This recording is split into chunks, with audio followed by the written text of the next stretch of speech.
notion de communauté apprenante est encore plus large que s'adressant aux gens de niveau 1 et 2 selon l'échelle de la 5 d'alphabétisation.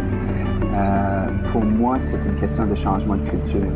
Si on veut, dans une communauté donnée, à l'Étrange-Édouard par exemple, faire en sorte que tous ceux et celles qui sont intéressés à se former puissent suivre toutes les formations que ces gens-là souhaitent suivre, pour moi, on aurait une communauté apprenante.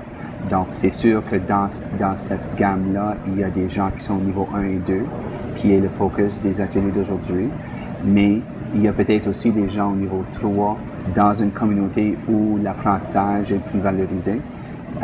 Peut-être il y a de ces gens-là qui souhaiteraient retourner aux études, qui souhaiteraient bonifier certaines de leurs compétences dans le marché du travail ou pour des raisons personnelles.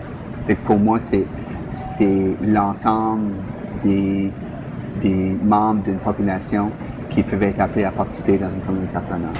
Donc, si on parle du gouvernement de l'Étrange-Édouard, la section d'alphabétisation au ministère est intéressée à ce qu'on propose de nouvelles approches. Je pense que les approches qu'on a prises par le passé ont répondu aux besoins d'une certaine portion de la population. Et là, on est à la recherche de nouvelles approches pour intéresser davantage d'individus à suivre les formations qui les intéressent. Et donc, je pense que l'approche des communautés apprenantes peut être justement une de ces approches-là qui est plus globale, peut-être un peu plus inclusive.